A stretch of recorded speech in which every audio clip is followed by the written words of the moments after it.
അപ്പൊ നമ്മൾ സോഴ്സ് ഡോക്യുമെന്റിനെ കുറിച്ചാണ് ലാസ്റ്റ് ക്ലാസ്സിൽ ഡിസ്കസ് ചെയ്തത്. രണ്ട് സോഴ്സ് ഡോക്യുമെന്റുകളെ കുറിച്ച് നമ്മൾ ഡിസ്കസ് ചെയ്തു. ഒന്ന് ക്യാഷ് റിസീപ്റ്റ്, രണ്ട് ഇൻവോയ്സ്. ക്യാഷ് റിസീപ്റ്റ് അല്ലെങ്കിൽ വൗച്ചർ അല്ലെങ്കിൽ ഇൻവോയ്സ്, അതായത് ക്യാഷ് ട്രാൻസാക്ഷൻ ആണ് ബിസിനസ്സിൽ നടന്നതെങ്കിൽ അതിന് തെളിവായിട്ട് ബിസിനസ്സിൽ ഉണ്ടായിരിക്കുന്ന സോഴ്സ് ഡോക്യുമെന്റിന്റെ പേരാണ് ക്യാഷ് റിസീപ്റ്റ് അല്ലെങ്കിൽ ക്യാഷ് വൗച്ചർ. ഇനി ക്രെഡിറ്റ് ട്രാൻസാക്ഷൻ ആണ് ബിസിനസ്സിൽ നടന്നതെങ്കിൽ, കടത്തിന്റെ പരിപാടിയാണ് ബിസിനസ്സിൽ നടന്നതെങ്കിൽ അതിന് തെളിവായിട്ട് ബിസിനസ്സിൽ ഉണ്ടായിരിക്കുന്ന ഡോക്യുമെന്റ് ആണ് ഇൻവോയ്സ്. ഇനി അടുത്ത സോഴ്സ് ഡോക്യുമെന്റിലേക്ക് നമ്മൾ വരികയാണ്. അടുത്ത സോഴ്സ് ഡോക്യുമെന്റിന്റെ പേര് ഇതാണ്, ഡെബിറ്റ് നോട്ട്. എന്താണ് ഡെബിറ്റ് നോട്ട്? നമുക്കത് ഈ രണ്ട് പേര് നല്ലപോലെ അറിയാവുന്ന രണ്ട് പേരാണ്. ഒന്ന് ബയ്യർ, രണ്ട് സെല്ലർ. ശരിയല്ലേ? നമ്മള് ചിന്നക്കടയിൽ അല്ലെങ്കിൽ കൊല്ലത്ത് ഒരു ഷോപ്പിൽ ചെന്നിട്ട് കുറെ സാധനങ്ങൾ ബൾക്കായിട്ട് പർച്ചേസ് ചെയ്യാണ്. ബൾക്കായിട്ട് പർച്ചേസ് ചെയ്യണം. ഇപ്പൊ ഫോർ എക്സാമ്പിൾ പറയുകയാണെങ്കിൽ, ഏതെങ്കിലും ഒരു ഹോൾസെയിൽ ടെക്സ്റ്റൈൽ ഷോപ്പിൽ ചെന്നിട്ട് നമ്മൾ കുറെ ബൾക്കായിട്ട് കുറെ തുണികൾ എന്ത് ചെയ്യുന്നു, പർച്ചേസ് ചെയ്യുന്നു. എന്നിട്ട് നമ്മളത് വീട്ടിൽ കൊണ്ടുവന്ന് റീറ്റെയിൽ ആയിട്ട് ഇൻസ്റ്റാൾമെന്റ് ആയിട്ട് വീട്ടിൽ കച്ചവടം ചെയ്യുന്ന ഒരു ബിസിനസ് ആണ് നമുക്കുള്ളതെന്ന് ഇരിക്കട്ടെ. അപ്പൊ നമ്മൾ നേരെ കൊല്ലത്തുള്ള ഒരു വലിയൊരു ഹോൾസെയിൽ ഡീലറിന്റെ കയ്യിൽ നിന്ന് കുറെ മെറ്റീരിയൽസ് അല്ലെങ്കിൽ കുറെ ക്ലോത്ത്സ് നമ്മളിപ്പോ എന്ത് ചെയ്തു, പർച്ചേസ് ചെയ്തു. അപ്പൊ നമ്മളെ വിളിക്കുന്ന പേരെന്താണ്? ബയ്യർ. ആരെ നിന്നാണോ നമ്മൾ ഈ സാധനം മേടിച്ചത് അവരെ വിളിക്കുന്ന പേരാണ് സെല്ലർ. ഇപ്പൊ കൊല്ലത്ത് അറിയപ്പെടുന്ന വലിയൊരു ഹോൾസെയിൽ ഡീലറാണ് SPM & സൺസ് എന്ന് പറയുന്നത്. അപ്പൊ SPM & സൺസ് എന്ന് പറയുന്ന ഒരു ഹോൾസെയിൽ ഡീലറിന്റെ കയ്യിൽ നിന്ന് നമ്മൾ ചെന്നിട്ട് ഒരു 5 ലക്ഷം രൂപയ്ക്ക് ക്ലോത്ത്സ് മേടിച്ചു. 5 ലക്ഷം രൂപയ്ക്ക് സാധനങ്ങൾ മേടിച്ചു. ഈ സാധനം കൊണ്ട് നമ്മൾ ഇനി വീട്ടിൽ കൊണ്ടുവന്ന് റീറ്റെയിൽ ആയിട്ട് കച്ചവടം ചെയ്യും. ഇതാണ് നമ്മുടെ ബിസിനസ്. അങ്ങനെ വീട്ടിൽ കൊണ്ടുവന്ന് നമ്മൾ ഈ സാധനം നോക്കിയപ്പോ അതിനകത്ത് കുറെ സാധനങ്ങൾ ഡാമേജ്. നമുക്ക് ബൾക്കായിട്ട് ഒരു ബോക്സിൽ പാക്ക് ചെയ്ത് തന്നെയാണ്, നമ്മൾ ഈച്ച് ആൻഡ് എവരി ഐറ്റം നോക്കി ഇൻഡിവിജ്വൽ ആയിട്ട് എടുത്തതല്ല. അപ്പൊ കുറെ ഐറ്റംസ് എന്താണ്, ഡാമേജ് ആയിട്ടിരിക്കുകയാണ്. അപ്പൊ അങ്ങനെ വരുമ്പോൾ നമ്മൾ സ്വാഭാവികമായിട്ട് ഇനി എന്ത് ചെയ്യും? ഈ ഡാമേജ് ആയിട്ടുള്ള സാധനം ആൾക്കാർക്ക് വിൽക്കുവോ? ഒരിക്കലും വിൽക്കത്തില്ല. നമ്മൾ ഇത് എന്ത് ചെയ്യും? ഈ ഡാമേജ് ആയിട്ടുള്ള ഈ ഐറ്റംസ് എല്ലാം നമ്മൾ തിരിച്ച് ആർക്ക് അയച്ചു കൊടുക്കും? ഈ നമ്മുടെ ഹോൾസെയിലർക്ക് അല്ലെങ്കിൽ സെല്ലർക്ക് എന്ത് ചെയ്യും? അയച്ചു കൊടുക്കും. ഇനി അയച്ചു കൊടുക്കുമ്പോൾ ശ്രദ്ധിക്കണം, ഇപ്പോ കുറെ ഗുഡ്സ് ഡാമേജ് ആണ്. ഈ ഗുഡ്സ് എല്ലാം നമ്മൾ എന്ത് ചെയ്യാൻ പോവാ? സെല്ലർക്ക് തിരിച്ചയച്ചു കൊടുക്കാൻ പോവാ. ഇനി ബയ്യർ സെല്ലർക്ക് ഈ ഗുഡ്സ് തിരിച്ചയക്കുമ്പോ ഈ തിരിച്ചയക്കുന്ന ഗുഡ്സിന്റെ കൂടെ രണ്ട് കാര്യങ്ങൾ പ്രിപ്പയർ ചെയ്യും. രണ്ടല്ല, ഒരു കാര്യമേ പ്രിപ്പയർ ചെയ്യത്തുള്ളൂ. ആ പ്രിപ്പയർ ചെയ്യുന്നതിനെ വിളിക്കുന്ന പേരാണ് ഡെബിറ്റ് നോട്ട്. അപ്പൊ ഡെബിറ്റ് നോട്ട് എന്ന് പറയുന്ന ഒരു സ്റ്റേറ്റ്മെന്റ് എന്ത് ചെയ്യും?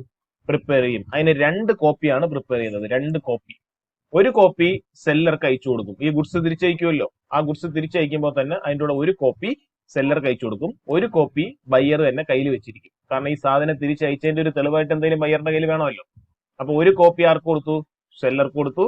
ഒരു കോപ്പി ബയ്യർ തന്നെ കയ്യിൽ വെച്ചു.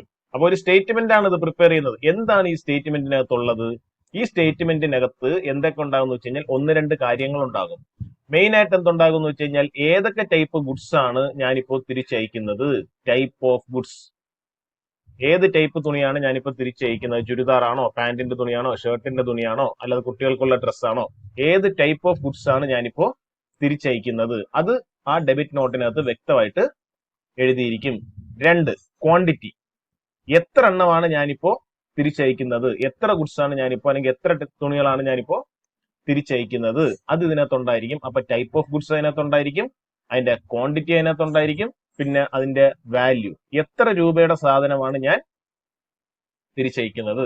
അപ്പൊ ഇന്നിന്ന തുണികൾ ഇത്ര എണ്ണം ഇത്ര രൂപയുടേത് ഞാൻ തിരിച്ചയക്കുന്നു എന്നൊരു സ്റ്റേറ്റ്മെന്റും കൂടെ പ്രിപ്പയർ ചെയ്തിട്ടാണ് ഈ ഗുഡ്സ് ആർക്ക് അയച്ചു കൊടുക്കുന്നത്?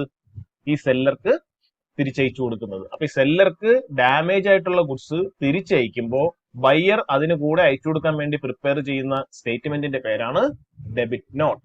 അതും ഒരു സോഴ്സ് ഡോക്യുമെന്റ് ആണ്. കാരണം ഇപ്പൊ നമ്മൾ ബയ്യറിന്റെ കയ്യിൽ, സെല്ലറിന്റെ കയ്യിൽ നിന്ന് നമ്മൾ സാധനം എന്താ ചെയ്തത്? മേടിക്കുകയല്ലേ ചെയ്തത് ആദ്യം. സെല്ലറിന്റെ കയ്യിൽ നിന്ന് സാധനം മേടിച്ചാൽ അതിനെ വിളിക്കുന്ന പേരാണ് പർച്ചേസ്. ഈ പർച്ചേസ് ചെയ്ത സാധനം കൊള്ളില്ല എന്ന് പറഞ്ഞ് തിരിച്ചു കൊടുത്താൽ അതിന്റെ പേരാണ് പർച്ചേസ് റിട്ടേൺ. Purchase return. കണ്ടോ? ഇപ്പൊ 5 ലക്ഷം രൂപയുടെ സാധനമാണ് നമ്മൾ പർച്ചേസ് ചെയ്തത്. ഇതിലിപ്പോ ഒരു 1 ലക്ഷം രൂപയുടെ സാധനം ഡാമേജ് ആണെന്ന് പറഞ്ഞ് നമ്മൾ തിരിച്ചു കൊടുക്കുന്നു. അപ്പൊ ഇനി നമ്മൾ അക്കൗണ്ട്സ് പ്രിപ്പയർ ചെയ്യുമ്പോൾ നമ്മുടെ പർച്ചേസ് റിട്ടേൺ 1 ലക്ഷം എന്ന് പറയുന്നത് നമ്മുടെ അക്കൗണ്ട്സിൽ എഴുതി വെക്കണ്ടേ? 1 ലക്ഷം രൂപയുടെ സാധനം ഞാൻ തിരിച്ചു കൊടുത്തു എന്നുള്ളത് അക്കൗണ്ട്സിൽ നമ്മൾ എഴുതണം. അപ്പൊ ഈ 1 ലക്ഷം രൂപ എന്ന് പറയുന്ന ഈ ഒരു എമൗണ്ട് നമ്മുടെ അക്കൗണ്ട്സിൽ നമ്മൾ പർച്ചേസ് റിട്ടേൺ എന്ന് പറഞ്ഞ് എഴുതുമ്പോൾ ഈ 1,00,000 രൂപയ്ക്ക് എന്തെങ്കിലും ഒരു തെളിവ് നമ്മുടെ കയ്യിൽ വേണ്ടേ? അതിനാണ് ഇതിന്റെ ഒരു കോപ്പി ആര് കയ്യിൽ വെക്കുന്നത്? ബയ്യർ കയ്യിൽ വെക്കുന്നത്. അപ്പൊ പിന്നീട് ആരെങ്കിലും വന്ന് നമ്മുടെ അക്കൗണ്ട്സ് ഒക്കെ പരിശോധിക്കുമ്പോൾ അവർ ചോദിക്കും, പർച്ചേസ് റിട്ടേൺ ആയിട്ട് 1,00,000 രൂപ എഴുതി വെച്ചിട്ടുണ്ടല്ലോ, ഈ പർച്ചേസ് റിട്ടേൺ നിങ്ങൾ തിരിച്ചു കൊടുത്തതിന് തെളിവ് വല്ലതും ഉണ്ടോ എന്ന് ചോദിച്ചാൽ നമ്മൾ എന്ത് എടുത്ത് കാണിക്കും? നമ്മൾ പ്രിപ്പയർ ചെയ്ത ഡെബിറ്റ് നോട്ടിന്റെ ഒരു കോപ്പി നമ്മുടെ കയ്യിലുണ്ടല്ലോ, അതെടുത്ത് അവരെ കാണിച്ചു കൊടുക്കും. കണ്ടോ? അപ്പൊ ഈ പർച്ചേസ് റിട്ടേൺ നമ്മുടെ ബുക്കിൽ എഴുതി വെക്കാൻ തെളിവായിട്ട് നമ്മുടെ കയ്യിൽ ഇപ്പൊ എന്തുണ്ട്? ഡെബിറ്റ് നോട്ട് നമ്മുടെ കയ്യിലുണ്ട്. അതല്ലേ നമ്മൾ സോഴ്സ് ഡോക്യുമെന്റ് എന്ന് പറയുന്നത്. നമ്മുടെ അക്കൗണ്ട്സിൽ എഴുതുന്ന ഓരോ ഐറ്റത്തിന്റെയും തെളിവുകളെ വിളിക്കുന്ന പേരാണ് സോഴ്സ് ഡോക്യുമെന്റ്. അപ്പൊ ഡെബിറ്റ് നോട്ട് എന്താണ്? ഒരു സോഴ്സ് ഡോക്യുമെന്റ് ആണ്. ഇനി നോക്കാം എന്താ അതിന്റെ മീനിങ് എന്ന്. എ ബയ്യർ എന്ന് പറഞ്ഞാൽ ആരാ? സാധനം മേടിക്കുന്ന വ്യക്തി. May return the goods. Goods ചിലപ്പോൾ എന്ത് ചെയ്യാം? റിട്ടേൺ ചെയ്യാം. ആർക്ക്? To the seller. സെല്ലർക്ക് ഗുഡ്സ് ചിലപ്പോ റിട്ടേൺ ചെയ്തെന്ന് വരാം. എപ്പോഴാണ്? In various situations. ചില സിറ്റുവേഷനുകളിൽ ബയ്യർ സെല്ലർക്ക് ഗുഡ്സ് തിരികെ കൊടുത്തു എന്ന് വരാം. As when goods are defective or damage. എപ്പോഴാ? ഗുഡ്സ് ഡിഫക്റ്റീവ് ആകുകയോ ഡാമേജ് ആകുകയോ ചെയ്യുമ്പോൾ. അല്ലെങ്കിൽ goods do not meet the specification. അതും കാരണമാകാം. Goods do not meet the specification എന്ന് പറഞ്ഞാൽ നമുക്ക് ആ ഗുഡ്സിനകത്ത് ചില പ്രത്യേകതകൾ വേണമായിരുന്നു. ഫോർ എക്സാമ്പിൾ പറയുകയാണെങ്കിൽ നമ്മുടെ ഡ്രസ്സുകൾക്കൊക്കെ ഒരു അളവുണ്ടല്ലോ. ഇപ്പൊ XL, XXL അങ്ങനെ ഓരോ അളവുണ്ടല്ലോ. 5 വയസ്സുള്ള കുട്ടിയുടെ ഡ്രസ്സ് എടുത്ത് 10 വയസ്സിന്റെ കുട്ടിക്ക് ഇടാൻ പറ്റുമോ? ഒരിക്കലും പറ്റില്ല. അപ്പൊ നമുക്ക് വേണ്ടിയിരുന്നത് എന്ന് പറയുന്നത് 5 വയസ്സുള്ള കുട്ടികൾക്ക് വേണ്ട ഡ്രസ്സായിരുന്നു നമുക്ക് വേണ്ടിയിരുന്നത്. പക്ഷെ ഇവർ അയച്ചു തന്ന ഗുഡ്സ് എന്ന് പറയുന്നത് 8 വയസ്സും 10 വയസ്സുള്ള കുട്ടികൾക്ക് ഇടാൻ പറ്റുന്ന ഡ്രസ്സുകളാണ്. എങ്കിൽ ആ ഡ്രസ്സ് നമുക്ക് ഇനി വെച്ചിരുന്ന കാര്യമുണ്ടോ? ഇല്ല. അപ്പൊ നമ്മൾ ആ ഗുഡ്സ് എന്ത് ചെയ്യും? തിരിച്ചയച്ചു കൊടുക്കും. അപ്പൊ അവിടെ ഈ ഗുഡ്സ് നമുക്ക് വേണ്ട രീതിയിലുള്ള ഗുഡ്സ് അല്ല. അതാണ് goods do not meet the specification. നമുക്ക് വേണ്ട സ്പെസിഫിക്കേഷനിൽ മീറ്റ് ചെയ്യുന്ന ഗുഡ്സ് അല്ല. അപ്പൊ ആ ഗുഡ്സ് നമുക്ക് എന്ത് ചെയ്യാം? തിരിച്ചു കൊടുക്കാം. അപ്പൊ ഡാമേജ് വന്നാൽ മാത്രമല്ല, അപ്പൊ കടയിൽ നിന്ന് നമ്മൾ സാധനം തുണി മേടിച്ചുകൊണ്ട് വന്നിട്ട് വീട്ടിൽ കൊണ്ടുവന്ന് ചിലപ്പോൾ ഇട്ട് നോക്കിയിട്ട് അളവല്ലെങ്കിൽ തിരിച്ചുകൊണ്ട് കൊടുക്കാറില്ലേ? അപ്പൊ അതുപോലെ അവിടെ നമ്മൾ ഡാമേജ് ആയിട്ടാണോ തിരിച്ചു കൊടുക്കുന്നത്? ഡാമേജ് ആയിട്ടല്ല തിരിച്ചു കൊടുക്കുന്നത്. അളവല്ലാത്തതുകൊണ്ട് ചിലപ്പോൾ എന്ത് ചെയ്യും? തിരിച്ചു കൊടുക്കും. അതാണ് goods do not meet the specification. When goods are returned by the buyer. Buyer ഈ ഗുഡ്സ് തിരിച്ചു കൊടുക്കുമ്പോ the buyer prepares a debit note. Buyer എന്ത് പ്രിപ്പയർ ചെയ്യും? ഒരു ഡെബിറ്റ് നോട്ട് പ്രിപ്പയർ ചെയ്യും. And send it to the seller. അത് ആർക്ക് അയച്ചു കൊടുക്കും? സെല്ലർക്ക് അയച്ചു കൊടുക്കും. ഇനി അതിനകത്ത് എന്തുണ്ടാവും? It contains details such as description of the goods, അതായത് ടൈപ്പ് ഓഫ് ദി ഗുഡ്സ്, എങ്ങനത്തെ ഗുഡ്സ് ആണ് അതിനകത്ത് ഉണ്ടതെന്ന് അതിനകത്തുണ്ടാവും. ക്വാണ്ടിറ്റി റിട്ടേൺഡ്, എത്ര ഗുഡ്സ് തിരിച്ചു കൊടുക്കുന്നു എന്നുള്ളത് അതിലുണ്ടാവും. ആൻഡ് ഓൾസോ ദെയർ വാല്യൂ, എത്ര രൂപയുടെ ഗുഡ്സ് തിരിച്ചു കൊടുക്കുന്നു എന്നുള്ളതും അതിനകത്തുണ്ടാവും. 2 copies are prepared in general. ഈ ഡെബിറ്റ് നോട്ട് എത്ര കോപ്പി പ്രിപ്പയർ ചെയ്യും? 2 കോപ്പി പ്രിപ്പയർ ചെയ്യും. 1 copy is send to the seller. ഒരെണ്ണം ആർക്ക് അയച്ചു കൊടുക്കും? സെല്ലർക്ക് അയച്ചു കൊടുക്കും. And another one is returned by the buyer. രണ്ടാമത്തത് ആര് തന്നെ കയ്യിൽ വെച്ചേക്കും? ബയ്യർ തന്നെ കയ്യിൽ വെച്ചേക്കും. അപ്പൊ ഇതാണ് ഡെബിറ്റ് നോട്ട്. ഇതൊരു ഡെബിറ്റ് നോട്ടിന്റെ ഫോർമാറ്റ് ആണ്. Okay. Roy and company, canal east road, Kolkata. അപ്പൊ Roy and company, canal east road, Kolkata എന്ന് പറയുന്ന ഒരു സ്ഥാപനമാണ് ഈ ഡെബിറ്റ് നോട്ട് പ്രിപ്പയർ ചെയ്തിരിക്കുന്നത്. അത് ആർക്ക് അയച്ചു കൊടുക്കുക? Miss Anand and sons, salt lake, Kolkata. അപ്പം Roy and company Anand and സൺസിന് ഡെബിറ്റ് നോട്ട് അയച്ചു കൊടുക്കുക. അപ്പൊ അതിന്റെ അർത്ഥം ഈ ആനന്ദ് ആൻഡ് സൺസിന്റെ കയ്യിൽ നിന്ന് എന്തോ സാധനം ആര് മേടിച്ചിട്ടുണ്ട്? റോയ് ആൻഡ് കമ്പനി മേടിച്ചിട്ടുണ്ട്. ആ സാധനം എന്തോ കംപ്ലൈന്റ് ഉണ്ട്. അപ്പൊ അത് തിരിച്ചു കൊടുക്കുകയാണ്. അപ്പൊ ഈ റോയ് ആൻഡ് കമ്പനിയാണ് ബയ്യർ, ആനന്ദ് ആൻഡ് സൺസ് ആണ് seller.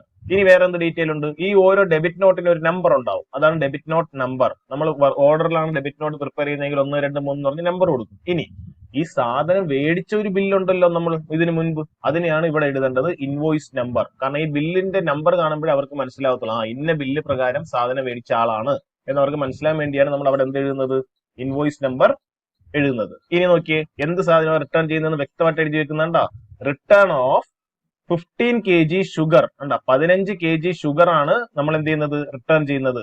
Received damaged in transit. അത് വണ്ടിയിൽ കൊണ്ടുവന്നപ്പോ തന്നെ ഡാമേജ് ആയിട്ടാണ് എനിക്ക് കിട്ടിയത്. 15 kg sugar damaged in transit at ₹35 per kg. അതായത് 1 കിലോ 35 രൂപ വെച്ച് ഞാൻ നിങ്ങളുടെ കയ്യിൽ നിന്ന് മേടിച്ച 15 കിലോ ഷുഗർ എനിക്ക് കിട്ടിയപ്പോ അത് കൊണ്ടുവരുന്ന വഴിയിലെ ഡാമേജ് ആയിട്ടാണ് എനിക്ക് കിട്ടിയത്. അത് ഞാനിപ്പോ നിങ്ങൾക്ക് എന്ത് ചെയ്യാണ്? റിട്ടേൺ ചെയ്യുകയാണ്. എത്ര രൂപയുടേതാ? 525 രൂപയുടേത്. കണ്ട? അപ്പൊ അതിനകത്ത് എന്ത് ടൈപ്പ് സാധനമാണെന്നുള്ളതുണ്ട്, എത്ര സാധനമാണെന്നുള്ളതുണ്ട്, എത്ര രൂപയുടെ സാധനമാണെന്നുള്ളതുണ്ട്. അതാണ് നമ്മൾ പറഞ്ഞത്. അതിന്റെ നേച്ചർ ഉണ്ടായിരിക്കും, അതിന്റെ ക്വാണ്ടിറ്റി ഉണ്ടായിരിക്കും, അതിന്റെ എമൗണ്ട് ഉണ്ടായിരിക്കും. എന്നിട്ട് ഡേറ്റ് എഴുതും, അവർ സിഗ്നേച്ചർ ഇട്ടിട്ട് അയച്ചു കൊടുക്കും. ഈ സാധനം എത്ര കോപ്പി പ്രിപ്പയർ ചെയ്യും? 2 കോപ്പി. ഒരെണ്ണം ഇത് സെല്ലറിന് ഗുഡ്സിന്റെ കൂടെ അയച്ചു കൊടുക്കും, രണ്ടാമത്തത് ബയ്യർ തന്നെ കയ്യിൽ വെച്ചിരിക്കും. അടുത്ത സോഴ്സ് ഡോക്യുമെന്റ് ആണ് ക്രെഡിറ്റ് നോട്ട്. ഇപ്പൊ നമ്മൾ പറഞ്ഞത് ഡെബിറ്റ് നോട്ടാണ്. ഈ ഡെബിറ്റ് നോട്ടും ക്രെഡിറ്റ് നോട്ടും തമ്മിലൊരു ബന്ധമുണ്ട്. എന്താന്ന് വെച്ച് കഴിഞ്ഞാൽ ഇവിടെ ബയ്യർ എന്ന് പറയുന്ന വ്യക്തി സെല്ലർക്ക് ഗുഡ്സ് തിരികെ അയച്ചു കൊടുത്തപ്പോൾ ഈ ബയ്യർ സെല്ലർക്ക് ഗുഡ്സിന്റെ കൂടെ അയച്ചു കൊടുത്ത സാധനത്തിന്റെ പേരാണ് ക്രെഡിറ്റ് നോട്ട്. എങ്കിൽ ബയ്യർ ഇപ്പോ ഗുഡ്സ് സെല്ലർക്ക് അയച്ചു കൊടുത്തു. നമ്മളിപ്പം SPM & സൺസിന് അയച്ചു കൊടുത്തെന്ന് പറഞ്ഞ പോലെ ഇപ്പോ ഗുഡ്സ് ആരുടെ കയ്യിൽ കിട്ടി? സെല്ലറിന്റെ കയ്യിൽ കിട്ടി. സെല്ലറിന്റെ കയ്യിൽ ഗുഡ്സ് കിട്ടിക്കഴിഞ്ഞാൽ സെല്ലർ ഇനി ഒരു നോട്ട് പ്രിപ്പയർ ചെയ്ത് ആർക്ക് അയച്ചു കൊടുക്കും? ബയ്യർക്ക് അയച്ചു കൊടുക്കും. കണ്ട, അപ്പൊ ആദ്യം ബയ്യർ ഗുഡ്സ് സെല്ലർക്ക് തിരികെ അയച്ചപ്പോൾ അതിന്റെ കൂടെ ഒരു നോട്ട് പ്രിപ്പയർ ചെയ്ത് അയച്ചു. ആ നോട്ടിന്റെ പേരാണ് ക്രെഡിറ്റ് നോട്ട്. ഇനി സെല്ലറിന് ഗുഡ്സ് തിരികെ കിട്ടിക്കഴിഞ്ഞാൽ സെല്ലർ ഇതുപോലെ ഒരു നോട്ട് പ്രിപ്പയർ ചെയ്തിട്ട്, സോറി ഇതൊരു ക്രെഡിറ്റ് നോട്ട് അല്ല, ഡെബിറ്റ് നോട്ട്. സെല്ലർക്ക് ഗുഡ്സ് കിട്ടിക്കഴിഞ്ഞാൽ സെല്ലർ അപ്പോൾ തന്നെ ഒരു നോട്ട് പ്രിപ്പയർ ചെയ്ത് ആർക്ക് അയച്ചു കൊടുക്കും? ബയ്യർക്ക് തിരിച്ചയച്ചു കൊടുക്കും. അതിന്റെ പേരാണ് ക്രെഡിറ്റ് നോട്ട്. ഇനി എന്താണ് ഇതിനകത്ത് കാണുന്നത്? നമ്മളെ ഡെബിറ്റ് നോട്ടിനകത്ത് ഉണ്ടായിരുന്ന അതേ ഡീറ്റെയിൽ തന്നെയാണ് ക്രെഡിറ്റ് നോട്ടിനകത്ത് ഉണ്ടായിരിക്കുന്നത്. സെല്ലർ പറയും എനിക്ക് ഇന്ന നേച്ചറിലുള്ള ഗുഡ്സ് ഇപ്പോ തിരികെ കിട്ടി, ഇത്ര ക്വാണ്ടിറ്റിയിലെ ഗുഡ്സ് എനിക്കിപ്പോ തിരികെ കിട്ടി, അല്ലെങ്കിൽ ഇത്ര രൂപയുടെ ഗുഡ്സ് എനിക്കിപ്പോ തിരികെ കിട്ടി. ഈ 3 കാര്യങ്ങൾ കാണിച്ചുകൊണ്ടാണ് സെല്ലർ ബയ്യർക്ക് കൊടുക്കാൻ വേണ്ടി എന്ത് പ്രിപ്പയർ ചെയ്യുന്നത്? ക്രെഡിറ്റ് നോട്ട് പ്രിപ്പയർ ചെയ്യുന്നത്. ഇനി മെയിൻ ആയിട്ട് ഇത് പ്രിപ്പയർ ചെയ്യുന്നത് എന്തിനാന്ന് വെച്ച് കഴിഞ്ഞാൽ, ഇപ്പൊ നോക്കി 5 ലക്ഷം രൂപയുടെ സാധനം നമ്മൾ സെല്ലറിന്റെ കയ്യിൽ നിന്ന് മേടിച്ചു. ഈ 5 ലക്ഷം രൂപയുടെ സാധനം സെല്ലറിന്റെ കയ്യിൽ നിന്ന് മേടിച്ചാൽ നമ്മൾ ഇതിനെ വിളിക്കുന്ന പേര് പർച്ചേസ് എന്നോ, ശരിയല്ലേ?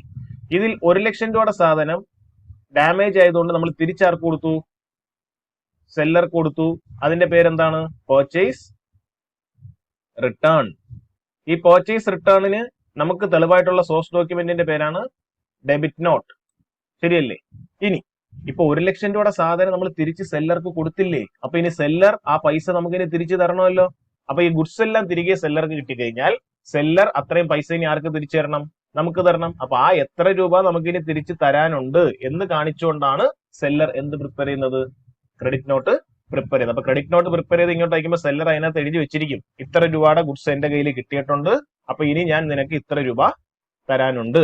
ആ ഇത്ര രൂപ തരാനുണ്ട് എന്നുള്ള എമൗണ്ട് അവർ വേണമെങ്കിൽ പല രീതിയിൽ അത് അഡ്ജസ്റ്റ് ചെയ്യും. വേണമെങ്കിൽ സെല്ലർ അപ്പോൾ തന്നെ പൈസ ആയിട്ട് അത് ആർക്ക് കൊടുക്കും?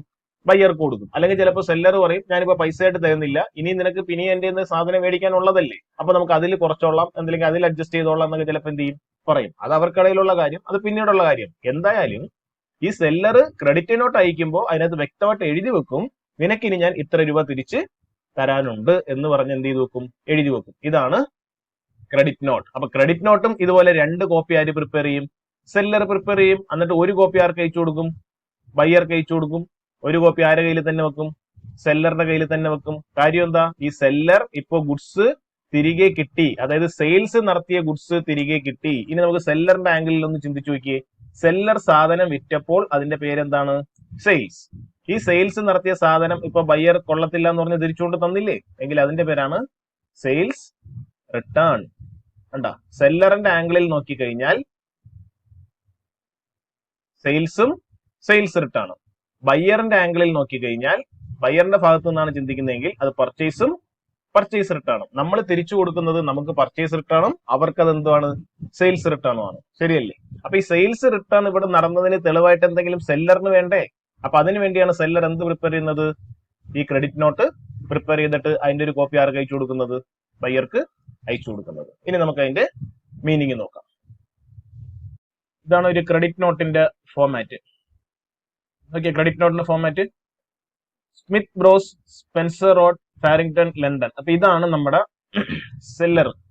ഈ സെല്ലർ ആർക്ക് അയച്ചു കൊടുക്കുന്നു? To Oldfields 78 new street Birmingham B1 6PD. ഈ അഡ്രസ്സിലേക്കാണ് അയച്ചു കൊടുക്കുന്നത്. അപ്പൊ ഇതാണ് നമ്മുടെ ബയ്യർ. ഉണ്ട്. അപ്പൊ സെല്ലർ ബയ്യർക്കാണ് എന്ത് ചെയ്യുന്നത്? അയച്ചു കൊടുക്കുന്നത്. എന്ത് സാധനം നോക്കിയേ? എന്ത് സാധനമാ? പ്ലാസ്റ്റർ ബോർഡ് ഷീറ്റ് ആണ് പ്രോഡക്റ്റ്. അതിൽ എന്തോ പ്രശ്നം ഉള്ളത് കൊണ്ടാണ് ഈ പ്രോഡക്റ്റ് നമ്മൾ ഇപ്പൊ എന്ത് ചെയ്യുന്നത്?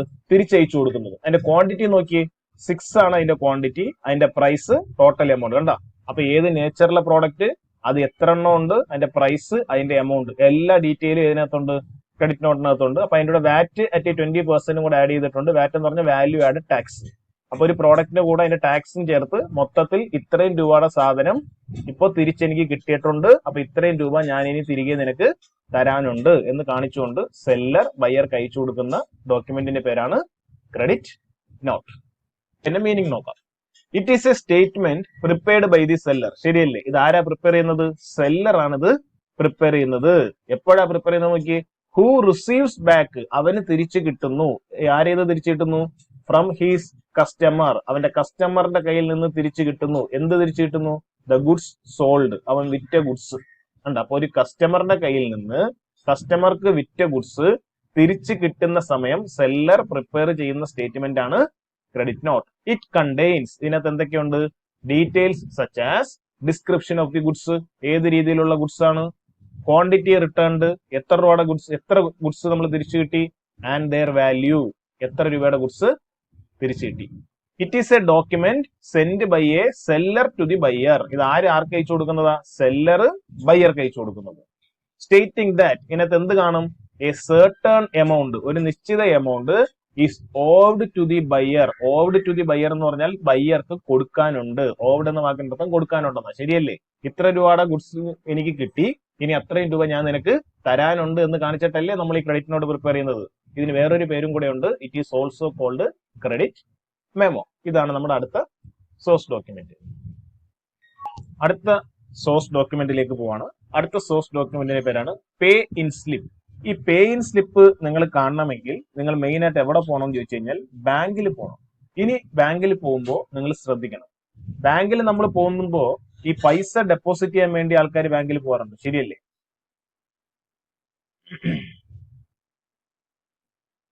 ഡെപ്പോസിറ്റ് ചെയ്യാൻ വേണ്ടി. ഈ ഡെപ്പോസിറ്റ് ചെയ്യാൻ പോകാന്ന് പറഞ്ഞു കഴിഞ്ഞാൽ ചിലപ്പോൾ ആൾക്കാർ ക്യാഷ് ആയിരിക്കും ബാങ്കിൽ ഡെപ്പോസിറ്റ് ചെയ്യുക. ഇനി വേണമെങ്കിൽ ചെക്ക് നമുക്ക് എന്ത് ചെയ്യാം? ഡെപ്പോസിറ്റ് ചെയ്യാം. ഇപ്പൊ നമുക്ക് സ്റ്റേറ്റ് ബാങ്കിൽ SBIയിൽ ഒരു അക്കൗണ്ട് ഉണ്ട്. ഈ അക്കൗണ്ടിൽ നമുക്ക് പൈസയും ഡെപ്പോസിറ്റ് ചെയ്യാം, നമുക്ക് ചെക്ക് വേണമെങ്കിൽ എന്ത് ചെയ്യാം? ഡെപ്പോസിറ്റ് ചെയ്യാം. എനിക്കിപ്പോ ഒരാളുടെ കയ്യിൽ നിന്ന് ഒരു 5 ലക്ഷം രൂപയുടെ ചെക്ക് കിട്ടി. ഈ ചെക്ക് വേണമെങ്കിൽ എനിക്ക് എന്റെ അക്കൗണ്ടിൽ പൈസ കൊണ്ട് ഡെപ്പോസിറ്റ് ചെയ്യുന്നതാണെങ്കിൽ ഈ ചെക്കും കൊണ്ട് എന്ത് ചെയ്യാം? ഡെപ്പോസിറ്റ് ചെയ്യാം. അപ്പൊ അത്രയും പൈസ എന്റെ അക്കൗണ്ടിൽ വരും. ഇനി ഈ ബാങ്കിൽ ഇപ്പൊ ഞാൻ പൈസ ഡെപ്പോസിറ്റ് ചെയ്യാനാണ് ബാങ്കിൽ പോയത്. ഇനി പോകുമ്പോൾ ശ്രദ്ധിക്കണം, വീട്ടിലുള്ള ആരെങ്കിലും കൂടെ ബാങ്കിൽ പൈസ കൊണ്ടിടാൻ വേണ്ടി പോകുമ്പോഴത്തേക്ക് ഇപ്പൊ നമ്മളൊരു 2 ലക്ഷം രൂപ ബാങ്കിൽ കൊണ്ടിടാൻ പോവാം, നമ്മുടെ അക്കൗണ്ടിൽ കൊണ്ടിടാൻ പോവാം. ഈ 2 ലക്ഷം രൂപ നമ്മൾ ബാങ്കിൽ അക്കൗണ്ടിൽ കൊണ്ടിടാനായിട്ട് ഈ 2 ലക്ഷം രൂപയായിട്ട് നേരെ അങ്ങ് കൗണ്ടറിൽ ചെന്ന് അവിടെ ഇരിക്കുന്ന ആളുടെ കയ്യിൽ പൈസ കൊടുക്കുകയല്ല ചെയ്യുന്നത്. നമ്മൾ ആദ്യം ചെന്ന് അവിടെ ഒരു സ്ലിപ്പ് വെച്ചിരിക്കും.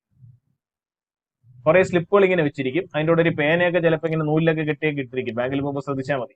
അതിൽ ആ പേന എടുത്ത് ഇതിൽ ഒരു സ്ലിപ്പ് നമ്മൾ ആദ്യം ഫില്ല് ചെയ്യും. അതായത് എത്ര രൂപയാണ് നമ്മളിപ്പോ ഡെപ്പോസിറ്റ് ചെയ്യാൻ പോകുന്നത് എന്നുള്ളത് ഫില്ല് ചെയ്യും. അതിനകത്ത് കുറെ കാര്യങ്ങൾ നമ്മൾ എഴുതണം. ആദ്യം നമ്മുടെ അക്കൗണ്ട് നമ്പർ എത്രയാന്നുള്ളത് ആ സ്ലിപ്പിൽ എഴുതണം. നമ്മുടെ പേരെന്താന്നുള്ളത് ആ സ്ലിപ്പിൽ എഴുതണം. ക്യാഷിന്റെ ഡിനോമിനേഷൻ വരെ എഴുതണം. ക്യാഷിന്റെ ഡിനോമിനേഷൻ വരെ എഴുതണം. അതായത് അതിനകത്ത് ഇങ്ങനെ ഒരു കോളം കാണും. 2000, 500, 200, 100, 50, 20, 10 കോയിൻസ്. ഇവിടെ അടുത്തടുത്ത് ഓരോരോ കോളംസ് ഇങ്ങനെ ഇട്ടിരിക്കും. അപ്പൊ നമ്മൾ എഴുതണം 2000ന്റെ എത്ര നോട്ട്, അപ്പൊ 2000ന്റെ 5 നോട്ട്, 500ന്റെ എത്ര നോട്ടുണ്ട്, 500ന്റെ ഒരു 100 നോട്ട്. കണ്ട? അപ്പൊ ഇങ്ങനെ ഓരോ നമ്മുടെ കയ്യിലിരിക്കുന്ന ക്യാഷിന്റെ ഡിനോമിനേഷൻ സഹിതം എഴുതി ഏറ്റവും അടിയിൽ നമ്മൾ ഒപ്പൊക്കെ ഇട്ടിട്ട് വേണം ഈ സ്ലിപ്പ് നമ്മൾ എവിടെ കൊടുക്കാൻ? കൗണ്ടറിൽ കൊടുക്കാൻ. ഈ സ്ലിപ്പിന്റെ കൂടെ വേണം നമ്മുടെ ക്യാഷും കൂടെ എവിടെ കൊടുക്കാൻ?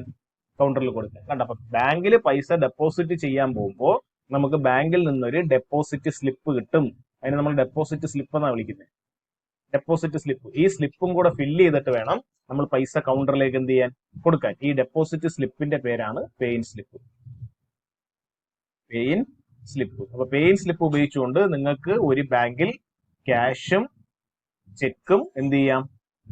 ഡെപ്പോസിറ്റ് ചെയ്യാം. ബാങ്കിൽ പൈസ അല്ലെങ്കിൽ ചെക്ക് ഡെപ്പോസിറ്റ് ചെയ്യാൻ വേണ്ടി ഉപയോഗിക്കുന്ന ചെക്കിന്റെ പേരാണ് പേ ഇൻ സ്ലിപ്പ് അല്ലെങ്കിൽ ഡെപ്പോസിറ്റ് സ്ലിപ്പ്. ഇതിങ്ങനെ വലിയൊരു സ്ലിപ്പാ. ഈ നീളത്തിൽ ഇങ്ങനെ ഇരിക്കുന്ന ഈ സ്ലിപ്പ്. ഈ സ്ലിപ്പ് നമുക്ക് ഇവിടെ വെച്ച് ഇങ്ങനെ കീറാൻ പറ്റുന്ന രീതിയിലാണ് ആ സ്ലിപ്പ് എഴുതിയിരിക്കുന്നത്. നമ്മൾ ഇവിടെ നമ്മുടെ പേര്, അക്കൗണ്ട് നമ്പർ, എമൗണ്ട് എല്ലാം എഴുതി ഇവിടെ ഒപ്പിടും. ഇവിടെ നമ്മുടെ പേര്, അക്കൗണ്ട് നമ്പർ എല്ലാം എഴുതി ഇവിടെ ഒപ്പിടും. എന്നിട്ട് ഈ സ്ലിപ്പ് നമ്മൾ കൗണ്ടറിൽ കൊടുത്തു തരുമ്പോഴത്തേക്ക് അവർ ക്യാഷ് റിസീവ്ഡ് എന്ന് പറഞ്ഞിട്ട് ഇത് ഇവിടെ ഒരു സീൽ അടിക്കും, ഇവിടെ ഒരു സീൽ അടിക്കും. ക്യാഷ് പൈസ കിട്ടി എന്നുള്ളൊരു സീൽ അടിച്ചിട്ട് ഇതിൽ ഈ വലിയ പാർട്ട് കണ്ടോ? ഈ വലിയ പാർട്ട് കീറി അങ്ങ് ബാങ്ക് എടുക്കും. ഇതിൽ ഈ ചെറിയ പാർട്ട് നമ്മുടെ കയ്യിലോട്ടങ്ങ് തരും, കസ്റ്റമറിന്റെ കയ്യിലോട്ടങ്ങ് തരും. ഈ ചെറിയ പാർട്ടിനെ വിളിക്കുന്ന പേരാണ് കൗണ്ടർ ഫോയിൽ. അപ്പൊ ഈ കൗണ്ടർ ഫോയിൽ എന്ന് പറയുന്ന ഈ ചെറിയ പാർട്ട് കീറി ആരെ കയ്യിലോട്ട് തരും? നമ്മുടെ കയ്യിലോട്ട് തരും. അപ്പൊ നമുക്ക് എന്താണ് ഇതുകൊണ്ട് ഉപയോഗം? നമ്മൾ പൈസ ഡെപ്പോസിറ്റ് ചെയ്തതിന് തെളിവാണിത്. അപ്പൊ പിന്നെ ഒരു ദിവസം നമ്മൾ ബാങ്കിൽ പോയപ്പോൾ ബാങ്ക് പറയാണ് നിങ്ങളുടെ അക്കൗണ്ടിൽ പൈസ ഒന്നും ഇല്ലല്ലോ എന്ന് ബാങ്ക് ചോദിച്ചു കഴിഞ്ഞാൽ നമ്മൾ ഈ സാധനം എടുത്ത് കാണിച്ചു കൊടുക്കും. അതാണ്ട് ഞങ്ങൾ പൈസ ഡെപ്പോസിറ്റ് ചെയ്തതിന് തെളിവാണിത്, നിങ്ങൾ ഇവിടുന്ന് തന്നെ പൈസ കിട്ടിയെന്ന് പറഞ്ഞ് ക്യാഷ് റിസീവ്ഡ് സീലും ഇതിനകത്ത് അടിച്ചു തന്നിട്ടുണ്ട്. അവിടെ ക്യാഷ്യറി ഇരിക്കുന്ന ഉദ്യോഗസ്ഥൻ അതിനകത്ത് ഒപ്പും കൂടെ ഇട്ട് തരും. അപ്പൊ പിന്നെ നമ്മൾ പൈസ ഇട്ടതിന് തെളിവല്ലേ? നമ്മൾ ഇതിൽ പൈസ ഇട്ടിട്ട് അപ്പൊ തന്നെ പുറത്തോട്ടിറങ്ങി ATM ഒന്ന് ചെക്ക് ചെയ്ത് നോക്കും പൈസ അക്കൗണ്ടിൽ വന്നോ. വന്നിട്ടില്ലെങ്കിൽ അപ്പൊ തന്നെ നമ്മൾ തിരിച്ചവിടെ പോയി ചോദിക്കും, ബാങ്കിൽ പോയി ചോദിക്കും. ഉണ്ട്. അപ്പൊ ബാങ്കിൽ പൈസ ഡെപ്പോസിറ്റ് ചെയ്യാൻ വേണ്ടി നമ്മൾ ഉപയോഗിക്കുന്ന ഒരു സ്ലിപ്പിന്റെ പേരാണ് പേ ഇൻ സ്ലിപ്പ് അല്ലെങ്കിൽ ഡെപ്പോസിറ്റ് സ്ലിപ്പ്. ഇനി നമുക്ക് അതിന്റെ മീനിങ് നോക്കാം. എന്താണ്? When cash or cheque is deposited in bank. ബാങ്കിൽ നമുക്ക് ക്യാഷോ ചെക്കോ ഡെപ്പോസിറ്റ് ചെയ്യണമെങ്കിൽ a form is to be filled by a customer. Customer എന്ത് ചെയ്യണം?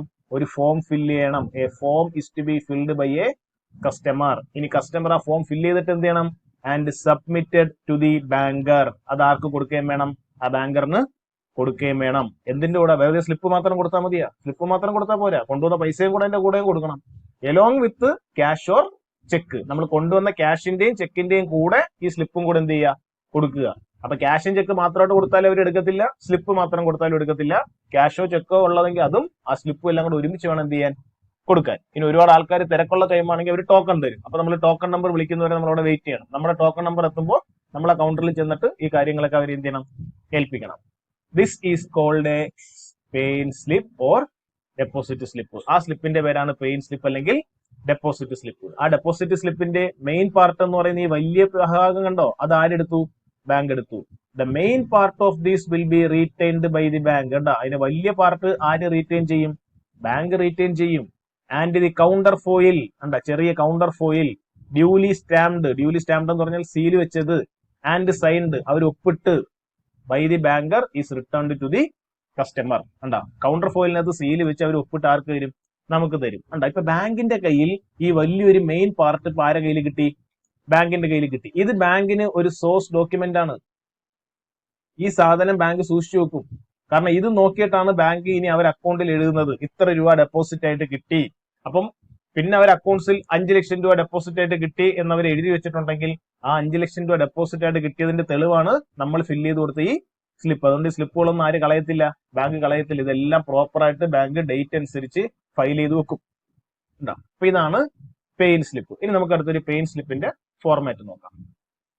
ആണ് പേ ഇൻ സ്ലിപ്പ്. ഇത് ഓറിയന്റൽ ബാങ്ക് ഓഫ് കോമേഴ്സ് എന്ന് പറയുന്ന ബാങ്കിന്റെ പേ ഇൻ സ്ലിപ്പാണ് ഇതായി കാണുന്നത്. കണ്ടോ? ഇതിന് 2 സൈഡ് ഉള്ളതുകൊണ്ട് ഇവിടെ നടുക്കൊരു ലൈൻ വരുന്നത് കണ്ടോ? ഇവിടെ വെച്ചാണ് അവർ മുറിച്ചെടുക്കുന്നത്. ഈ ചെറിയ പീസ് നമുക്ക് തരും. ഇതാണ് കൗണ്ടർ ഫോയിൽ. ഈ വലിയ പീസ് ആര് വെക്കും? ബാങ്കിൽ വെക്കും. ഇതിനകത്ത് എന്തൊക്കെ എഴുതുന്നത് നോക്കിയേ. ഇവിടെ മുകളിൽ ഡേറ്റ് എഴുതണം. ഇത് ഈ കോളം കണ്ടോ? ഇവിടെയാണ് നമ്മുടെ അക്കൗണ്ട് നമ്പർ എഴുതേണ്ടത്. ഇവിടെ ഏത് ബ്രാഞ്ചാന്നുള്ളത് ഇവിടെ എഴുതും. അക്കൗണ്ട് ഹോൾഡർ നെയിം, ആര് അക്കൗണ്ട് ആണെന്നുള്ളത് അവരെ പേര് എഴുതും. അഡ്രസ്, അവരെ അഡ്രസ് എഴുതും. അവരെ മൊബൈൽ നമ്പർ എഴുതും. എന്നിട്ട് കണ്ട ഈ ക്യാഷ് നോട്ടിന്റെ ഡിനോമിനേഷൻ കണ്ട 1000-ന്റെ എത്ര, 500-ന്റെ എത്ര, 200-ന്റെ എത്ര എന്നുള്ള എല്ലാം ഇത് ഇവിടെ നമ്മൾ എഴുതണം. 1000-ന്റെ 3 എണ്ണം ആണെങ്കിൽ 3, അപ്പൊ എമൗണ്ട് എത്ര? 3000. 500-ന്റെ 2 എണ്ണം ആണെങ്കിൽ 2, എമൗണ്ട് എത്ര? 1000. അങ്ങനെ മൾട്ടിപ്ലൈ ചെയ്ത് എഴുതി ഏറ്റവും ടോട്ടൽ എമൗണ്ട് ഇവിടെ താഴെ എഴുതണം. ഇനി നമ്മൾ ചെക്കാണ് കൊടുക്കുന്നതെങ്കിൽ, ക്യാഷിന് പകരം ചെക്കാണ് കൊടുക്കുന്നതെങ്കിൽ ആ ചെക്കിന് ഒരു ചെക്ക് നമ്പർ ഉണ്ടാവും. ഏത് ബാങ്കിന്റെ ചെക്കാന്നുള്ളത് ഉണ്ടാവും. അതാണ് ഇവിടെ എഴുതേണ്ടത്. ഡ്രോയി ബാങ്ക്, ഏത് ബ്രാഞ്ചിലെ ചെക്ക്, ചെക്ക് നമ്പർ എത്ര അല്ലെങ്കിൽ DD നമ്പർ എത്ര, അതൊക്കെ ഇവിടെ എഴുതും. ചെക്കാണ് കൊടുക്കുന്നെങ്കിൽ ഈ കോളം ഫില്ല് ചെയ്യും. ക്യാഷ് ആണ് കൊടുക്കുന്നെങ്കിൽ ഈ കോളം ഫില്ല് ചെയ്യും. എന്നിട്ട് ആ എമൗണ്ട് എത്രയാന്നുള്ളത് ഇവിടെ നമ്മൾ താഴെ അങ്ങ് ടോട്ടൽ എഴുതി വെക്കും. ഇതേപോലെ ഇപ്പുറത്തും എഴുതും. കണ്ട? ഇവിടെ അക്കൗണ്ട് നമ്പർ എഴുതും, ഡേറ്റ് എഴുതും, നമ്മുടെ പേര് എഴുതും, അഡ്രസ് എഴുതും. ചെക്കിന്റെ ഡീറ്റെയിൽ ആണെങ്കിൽ ചെക്കിന്റെ ഡീറ്റെയിൽ ഇവിടെ എഴുതും. ഇനി ചെക്കല്ല ക്യാഷ് ആണെങ്കിൽ ആ ടോട്ടൽ എമൗണ്ട് ഇവിടെ വെച്ചിട്ട് വേർഡ്സിലും ഫിഗേഴ്സിലും എഴുതണം. 50,000 ആണെങ്കിൽ ഇവിടെ 50,000 എന്ന് എഴുതിയിട്ട് ഇവിടെ വേർഡ്സിൽ 50,000 എന്ന് എഴുതേണ്ട. ഓതറൈസ്ഡ് സിഗ്നേച്ചറി എന്ന് കിടക്കുന്നുണ്ടോ? അവിടെ നമ്മളൊരു ഒപ്പിടും. എന്താ? എന്നിട്ട് ഇത് നമ്മൾ അവർക്ക് കൊടുത്തിരുമ്പോ ഈ ചെറിയ ഭാഗം അവർ നമുക്ക് തന്നിട്ട് ഇത് അവര് കയ്യിലങ്ങ് സൂക്ഷിച്ചു വെക്കും. ഇതാണ് പേ ഇൻ സ്ലിപ്പ്. നമ്മൾ ലാസ്റ്റ് സോഴ്സ് ഡോക്യുമെന്റിലേക്ക് പോവാണ്. അടുത്ത സോഴ്സ് ഡോക്യുമെന്റിന്റെ പേരാണ് ചെക്ക്. നമ്മൾ കേട്ട് നല്ല പരിചയമുള്ള ഒരു ടേം ആണ് ചെക്ക്, ചെക്ക് ബുക്ക്. ഇതൊക്കെ നമുക്ക് കേട്ട് നല്ല പരിചയമുള്ള ടേമാണ്. ചെക്ക്, ചെക്ക് ബുക്ക്, ചെക്ക് ഉണ്ടോ എന്നൊക്കെ നമ്മൾ ചോദിക്കാറില്ല ആൾക്കാരുടെ കയ്യിൽ. പൈസ കൊടുക്കുന്ന ആൾക്കാർ ഇപ്പൊ ചെറിയ എമൗണ്ട് ഒക്കെ ആണെങ്കിൽ നമ്മൾ ക്യാഷ് ആയിട്ട് അവരുടെ കയ്യിൽ കൊടുക്കും. വലിയ എമൗണ്ട് ഒക്കെ ആണെങ്കിൽ ഒരു 10 ലക്ഷം 20 ലക്ഷം ഒക്കെയാണ് നമ്മൾ ഒരാൾക്ക് കൊടുക്കേണ്ടതെങ്കിൽ ഈ 10 ലക്ഷം 20 ലക്ഷം നമുക്കടുത്ത് ക്യാഷ് ആയിട്ട് കൊടുക്കാൻ പറ്റില്ല. കാരണം നമ്മുടെ രാജ്യത്ത് ഈ പൈസ കൈമാറുന്നതിന് ഒരു ലിമിറ്റ് ഉണ്ട്. 2 ലക്ഷം രൂപയിൽ കൂടുതൽ ക്യാഷ് ആയിട്ട് നമ്മൾ ആർക്കും കൊടുക്കാൻ പാടില്ല എന്നാണ് ഇന്ത്യയിലുള്ള നിയമം. ഇപ്പൊ 2 ലക്ഷം രൂപയിൽ കൂടുതലാണ് നമ്മൾ ആർക്കെങ്കിലും പൈസ കൊടുക്കേണ്ടതെങ്കിൽ ഒന്നുകിൽ അവർ അക്കൗണ്ടിലേക്ക് ട്രാൻസ്ഫർ ചെയ്ത് കൊടുക്കണം, അല്ലെങ്കിൽ അവർക്ക് ചെക്ക് കൊടുക്കണം. കണ്ടോ? അപ്പൊ ഈ ഒരു ലിമിറ്റ് നമ്മുടെ രാജ്യത്തുണ്ട്. അപ്പൊ ആൾക്കാർക്ക് നമ്മൾ പൈസ കൊടുക്കാൻ വേണ്ടി ഉപയോഗിക്കുന്ന ഒരു സാധനമാണ് ചെക്ക്. ഈ ചെക്കും ഒരു സോഴ്സ് ഡോക്യുമെന്റ് ആണ്. അതിനോടുപരി a cheque is a negotiable instrument. Negotiable.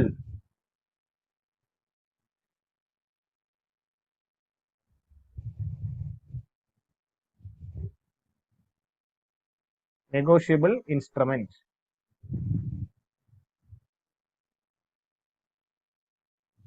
Negotiable instrument. എന്താണ് നെഗോഷ്യബിൾ ഇൻസ്ട്രുമെന്റ്? ഇങ്ങനെ ഒരു ടേം നിങ്ങൾ എപ്പോഴും ഓർത്തു വെച്ചിരിക്കണം. കാരണം നമ്മൾ ഈ കോമേഴ്സ് പഠിക്കുമ്പോഴത്തേക്ക് അതിനകത്ത് വേണ്ട കുറെ പ്രധാനപ്പെട്ട ടേംസുകളുണ്ട്. ഈ നെഗോഷ്യബിൾ ഇൻസ്ട്രുമെന്റ് എന്ന് പറയുന്നത് ബാങ്കുമായിട്ട് റിലേറ്റഡ് ആയിട്ടുള്ള ഒരു ടേം ആണ്. എന്താണ് നെഗോഷ്യബിൾ എന്ന വാക്കിന്റെ അർത്ഥം? നെഗോഷ്യബിൾ എന്ന വാക്കിന്റെ അർത്ഥം ഈസിലി ട്രാൻസ്ഫറബിൾ എന്നാണ്. നെഗോഷ്യബിൾ എന്ന വാക്കിന്റെ അർത്ഥം ഈസിലി ട്രാൻസ്ഫറബിൾ, പെട്ടെന്ന് ട്രാൻസ്ഫർ ചെയ്യാൻ പറ്റുന്നത്, കൈമാറ്റം ചെയ്യാൻ പറ്റുന്നത്. അപ്പൊ കൈമാറ്റം ചെയ്യാൻ പറ്റുന്ന ഒരു ഇൻസ്ട്രുമെന്റ് ആണ് ചെക്ക് എന്ന് പറയുന്നത്. അതുകൊണ്ടാണ് പറയുന്നത് cheque is a negotiable instrument. Cheque is a negotiable instrument എന്ന് പറഞ്ഞാൽ അതാണ് easily transferable from one person to another. From one person to another. Easily transferable from one person to another. ഒരു പേഴ്സണിൽ നിന്ന് മറ്റൊരു വ്യക്തിക്ക് വളരെ എളുപ്പത്തിൽ നമുക്ക് ഇത് എന്ത് ചെയ്യാം? ട്രാൻസ്ഫർ ചെയ്യാം. ഒന്ന് നിങ്ങൾ ആലോചിച്ച് നോക്കി, എന്റെ കയ്യിൽ 1 ലക്ഷം രൂപയുടെ ചെക്ക് ഇരിക്കുന്നു. ഈ ചെക്ക് എനിക്ക് വേണമെങ്കിൽ നിങ്ങൾക്ക് തന്നൂടെ? എന്തെങ്കിലും ബുദ്ധിമുട്ടുണ്ടോ? ഒരു ചെക്ക് ഒരു വ്യക്തി മറ്റൊരു വ്യക്തിക്ക് കൈമാറുന്നതിന് എന്തെങ്കിലും ബുദ്ധിമുട്ടുണ്ടോ? ഒരു ബുദ്ധിമുട്ടും ഇല്ല. ഈസിലി ട്രാൻസ്ഫറബിൾ ആണ് ചെക്ക് എന്ന് പറയുന്ന സാധനം. ഇനി എന്തിനാണ് നമ്മൾ ഈ ചെക്ക് നമ്മൾ ഉപയോഗിക്കുന്നത്? ഒന്നുകിൽ ബാങ്കിൽ നിന്ന് പൈസ വിഡ്രോ ചെയ്യാൻ. ബാങ്കിൽ നമുക്ക് പൈസ വിഡ്രോ ചെയ്യണമെങ്കിൽ നമുക്കൊരു ATM-ൽ നിന്ന് എടുക്കാൻ പറ്റുന്ന പൈസയ്ക്കൊക്കെ ലിമിറ്റ് ഉണ്ട്. ഒരു ദിവസം നമുക്ക് 40,000 രൂപയ്ക്കാണ് മാക്സിമം പോയ ATM-ൽ നിന്ന് എടുക്കാൻ പറ്റുക. അപ്പൊ ഒരു ദിവസം നമുക്ക് ഒരു 10 ലക്ഷം രൂപ വേണമെങ്കിൽ നമുക്ക് ഉടനെ ഒന്നും ATM-ൽ നിന്ന് ഒരു ദിവസം 10 ലക്ഷം രൂപ ഒന്നും എടുക്കാൻ പറ്റില്ല. അപ്പൊ അങ്ങനത്തെ കേസിൽ നമുക്ക് ബാങ്കിൽ പോയ പൈസ എന്ത് ചെയ്യാൻ പറ്റുള്ളൂ? വിഡ്രോ ചെയ്യാൻ പറ്റുള്ളൂ. അങ്ങനെ ബാങ്കിൽ വിഡ്രോ ചെയ്യാൻ പോകുമ്പോൾ നമുക്ക് വേണമെങ്കിൽ ബാങ്കിൽ എന്ത് എഴുതി കൊടുക്കാം? ചെക്ക് എഴുതി കൊടുക്കാം. ചെക്ക് എഴുതി കൊടുത്ത് പൈസ നമുക്ക് ബാങ്കിൽ എന്ത് ചെയ്യാം? വിഡ്രോ ചെയ്യാം. അപ്പൊ ബാങ്കിൽ നിന്ന് പൈസ വിഡ്രോ ചെയ്യാൻ വേണ്ടി നമുക്ക് എന്ത് ഉപയോഗിക്കാം? ചെക്ക് ഉപയോഗിക്കാം. അല്ലെങ്കിൽ പിന്നെ ചെക്ക് നമുക്ക് എന്തിനു ഉപയോഗിക്കാം? ഒരാൾക്ക് പേയ്മെന്റ് കൊടുക്കാനായിട്ട് ചെക്ക് ഉപയോഗിക്കാം. പേയ്മെന്റ് കൊടുക്കാനായിട്ട് നമുക്ക് ചെക്ക് ഉപയോഗിക്കാം. അതായത് എനിക്കിപ്പോ ഒരു വ്യക്തിക്ക് 5 ലക്ഷം രൂപ പേയ്മെന്റ് കൊടുക്കണം. ഈ 5 ലക്ഷം രൂപ പേയ്മെന്റ് എനിക്ക് എങ്ങനെ കൊടുക്കാം? ഒരു ചെക്ക് എഴുതി എന്ത് ചെയ്യാം? അവന്റെ കയ്യിൽ കൊടുക്കാം. കണ്ടോ? അപ്പൊ പേയ്മെന്റ് കൊടുക്കാൻ വേണ്ടി നമുക്ക് ചെക്ക് ഉപയോഗിക്കാം. അതോടൊപ്പം ബാങ്കിൽ നിന്ന് പൈസ വിഡ്രോ ചെയ്യാൻ വേണ്ടി നമുക്ക് എന്ത് ഉപയോഗിക്കാം? ചെക്ക് ഉപയോഗിക്കാം. അപ്പൊ ഈ 2 കാര്യങ്ങൾക്കാണ് നമ്മൾ എന്ത് ഉപയോഗിക്കുന്നത്? ചെക്ക് ഉപയോഗിക്കുന്നത്. ഇനി എന്താണ് യഥാർത്ഥത്തിൽ ഈ ചെക്ക്? ഇപ്പൊ ഫോർ എക്സാമ്പിൾ ഒരു ചെക്ക്. ഈ ചെക്കിനകത്ത് നമ്മൾ ഒരു വ്യക്തിക്ക് ഒരു ചെക്ക് കൊടുക്കുമ്പോൾ അതിനകത്ത് ഒന്നുകിൽ നമ്മൾ അയാളുടെ പേര് എഴുതും. ഇപ്പൊ അരുൺ എന്ന് പറയുന്ന ഒരു വ്യക്തിക്കാണ് ചെക്ക് കൊടുക്കുന്നതെങ്കിൽ ചെക്കിന് നമ്മൾ അരുൺ എന്ന് പറയുന്ന ആളുടെ പേര് എഴുതിയിട്ട് 1 ലക്ഷം രൂപ എഴുതിയിട്ട് നമ്മൾ താഴെ സൈൻ ചെയ്ത് കൊടുക്കും. ഇങ്ങനെയാണ് നമ്മൾ ചെക്ക് കൊടുക്കുന്നത്. ഇപ്പൊ ഈ ചെക്കിനെ നമ്മൾ ആരുടെ പേര് എഴുതിയത്? അരുൺ എന്ന് പറയുന്ന ഒരു വ്യക്തിയുടെ പേരാണ് എഴുതിയത്. അപ്പൊ ഈ ചെക്ക് എന്താണ് സൂചിപ്പിക്കുന്നത്? ഈ ചെക്ക് പ്രകാരം അരുൺ എന്ന് പറയുന്ന വ്യക്തിക്ക് എന്ത് കൊടുക്കുക? പേയ്മെന്റ് കൊടുക്കുക. ഇപ്പൊ ഞാൻ അരുൺ എന്ന് പറയുന്ന വ്യക്തിക്ക് ഒരു ചെക്ക് കൊടുക്കുന്നു. അരുൺ എന്ന പേര് എഴുതിയാണ് ചെക്ക് കൊടുത്തത്. ഈ അരുൺ എന്ന് പറയുന്നവൻ ഈ ചെക്കുമായിട്ട് ഇനി എവിടെ പോകും? ബാങ്കിൽ പോകുമ്പോ ബാങ്ക് ഈ അരുണിന് എന്ത് കൊടുക്കും? ക്യാഷ് കൊടുക്കും. കണ്ടോ? അപ്പൊ ഞാൻ ഈ ചെക്ക് അരുണിന്റെ കൊടുത്തു വിടുന്നത് വഴി ബാങ്കിനടുത്ത് ഞാൻ പറയുകയാണ് ഈ ചെക്കുമായിട്ട് വരുന്ന അരുണിന് എന്ത് കൊടുക്കുക? പൈസ കൊടുക്കുക. കണ്ടോ? ഒന്നുകിൽ ഈ ചെക്കുമായിട്ട് വരുന്ന വ്യക്തിക്ക് പൈസ കൊടുക്കുക, അല്ലെങ്കിൽ ആരാണോ ഈ ചെക്കിനകത്ത് പേര് എഴുതിയിരിക്കുന്നത് അവർക്ക് എന്ത് ചെയ്യുക? പൈസ കൊടുക്കുക. ഇനി നോക്കി എന്താ ചെക്കിന്റെ മീനിങ് എന്ന്. Cheque is a negotiable instrument. Cheque എന്ന് പറയുന്നത് എന്താണ്? നെഗോഷ്യബിൾ ഇൻസ്ട്രുമെന്റ് ആണ്. നമ്മൾ പറഞ്ഞു അത് easily transferable from one person to another ആണ്. അതുകൊണ്ടാണ് അതിനെ നെഗോഷ്യബിൾ ഇൻസ്ട്രുമെന്റ് എന്ന് വിളിക്കുന്നത്. Cheque book is issued by a bank. Cheque book ആരാണ് നമുക്ക് തരുന്നത്? ബാങ്ക് ആണ് തരുന്നത്. ആർക്കാ ബാങ്ക് കൊടുക്കുന്നത്? To its customers. ബാങ്ക് അവരെ കസ്റ്റമേഴ്സിന് കൊടുക്കും ചെക്ക് ബുക്ക്. എന്തിനു വേണ്ടിയാ? For withdrawing money. കണ്ടോ? For withdrawing money for own use. അവന്റെ സ്വന്തം ആവശ്യത്തിന് ബാങ്കിൽ നിന്ന് പൈസ വിഡ്രോ ചെയ്യാൻ കസ്റ്റമേഴ്സിന് ബാങ്ക് കൊടുക്കുന്ന സാധനമാണ് എന്ത്? Cheque book. അല്ലെങ്കിൽ or for making payment to others, ആർക്കെങ്കിലും പൈസ കൊടുക്കണമെങ്കിൽ പേയ്മെന്റ് നടത്താൻ വേണ്ടിയും ഈ ചെക്ക് ബുക്ക് എന്ത് ചെയ്യാം, കൊടുക്കാം. ബൈ ഇഷ്യൂ ഓഫ് ചെക്ക്, നമ്മൾ ഒരു ചെക്ക് കൊടുക്കുന്നത് വഴി എ ബാങ്ക് ഈസ് ഡയറക്റ്റഡ്, നമ്മൾ ബാങ്കിന്റെ അടുത്ത് പറയുകയാണ് to pay a specific amount, ഒരു നിശ്ചിത എമൗണ്ട് കൊടുക്കണം ഓഫ് മണി, ആർക്കാ, ഫ്രം എ പേഴ്സൺസ് അക്കൗണ്ട്. ആര് അക്കൗണ്ടിന്റെ ചെക്കാണോ നമ്മളിപ്പോ ബാങ്കിലേക്ക് ഏൽപ്പിച്ചു, ഇപ്പൊ എന്റെ അക്കൗണ്ടിന്റെ ചെക്കാണ് ഞാൻ ബാങ്കിലേക്ക് ഏൽപ്പിച്ചെങ്കിൽ അതിന്റെ അർത്ഥം എന്താ, ഞാൻ ബാങ്കിന്റെ അടുത്ത് എന്താണ് പറയുന്നത്, എന്റെ അക്കൗണ്ടിൽ നിന്ന് അത്രയും പൈസ എന്ത് ചെയ്യുക, കൊടുക്കുക എന്നുള്ളത്. അതാ പറഞ്ഞത് ഫ്രം എ പേഴ്സൺസ് അക്കൗണ്ട്. ആർക്കാ കൊടുക്കുന്നത്, ടു ദി സെയിം പേഴ്സൺ, ആരാണോ ഈ ചെക്കുമായിട്ട് വന്നത് ആ വ്യക്തിക്ക്, or to the person whose favour the cheque has been issued. ഇനി ആർക്കാണോ, ആരെ പേരിലാണോ ഈ ചെക്ക് എഴുതിയത് അവർക്ക് പൈസ കൊടുക്കുക. പല രീതിയിലാണ്. ഇപ്പൊ അരുൺ എന്ന് പറയുന്ന വ്യക്തി, ഈ അരുൺ എന്ന് പറയുന്ന വ്യക്തി ബാങ്കിലേക്ക് ചെക്ക് കൊടുക്കുന്നു. ഈ അരുൺ എന്ന് പറയുന്ന വ്യക്തി ബാങ്കിലേക്ക് ഇപ്പൊ ചെക്ക് കൊടുത്തത് എന്തിനു വേണ്ടിയാ, ബാങ്കിൽ നിന്ന് പൈസ വിഡ്രോ ചെയ്യാനാണെന്ന് ഇരിക്കട്ടെ. വിഡ്രോ ചെയ്യാനാണെങ്കിൽ അതിന്റെ അർത്ഥം ബാങ്കിലേക്ക് ചെക്ക് കൊടുക്കുമ്പോ അരുൺ ബാങ്കിനോട് പറയുന്നത് എന്താ, എന്റെ അക്കൗണ്ടിൽ നിന്ന് പൈസ ആർക്ക് തന്നെ തരിക, എനിക്ക് തന്നെ തരിക എന്നാണ് അരുൺ ആവശ്യപ്പെടുന്നത്. അതേസമയം അരുൺ എന്ന് പറയുന്ന ഒരു വ്യക്തി മനു എന്ന് പറയുന്ന ഒരാളുടെ പേരിലാണ് ചെക്ക് എഴുതി ബാങ്കിലേക്ക് കൊടുക്കുന്നതെങ്കിൽ അതിന്റെ അർത്ഥം എന്താ, അപ്പൊ അരുൺ എന്താണ് ബാങ്കിനോട് ആവശ്യപ്പെടുന്നത്, മനുവിന് എന്ത് കൊടുക്കുക, എന്റെ അക്കൗണ്ടിൽ നിന്ന് പൈസ കൊടുക്കുക. കണ്ടോ, അപ്പൊ ഇതാണ് ചെക്ക് എന്ന് പറയുന്നത്. പൈസ വിഡ്രോ ചെയ്യാനും അല്ലെങ്കിൽ പേയ്മെന്റ് കൊടുക്കാനും വേണ്ടി നമ്മൾ ഉപയോഗിക്കുന്ന ഒരു ഡോക്യുമെന്റ് ആണ് ചെക്ക്. ഈ ചെക്കും എന്താണ് യഥാർത്ഥത്തിൽ ഒരു സോഴ്സ് ഡോക്യുമെന്റ് ആണ്. ബാങ്ക് നമ്മൾ ചെക്ക് കൊടുത്തു തീരുമ്പോ ഈ ചെക്ക് ബാങ്ക് മേടിച്ച് നമ്മുടെ കയ്യിൽ നിന്ന് വെക്കും. എന്നിട്ട് നമുക്ക് ബാങ്ക് എന്ത് തരുന്നു, ക്യാഷ് തരുന്നു. ഈ ചെക്ക് ബാങ്ക് അങ്ങ് മേടിച്ച് കീറി കളയാണോ, ഇല്ല, ബാങ്ക് ഈ ചെക്ക് അങ്ങ് സൂക്ഷിച്ചു വെക്കും. ബാങ്കിന് ഇനി ഇതൊരു സോഴ്സ് ഡോക്യുമെന്റ് ആണ്.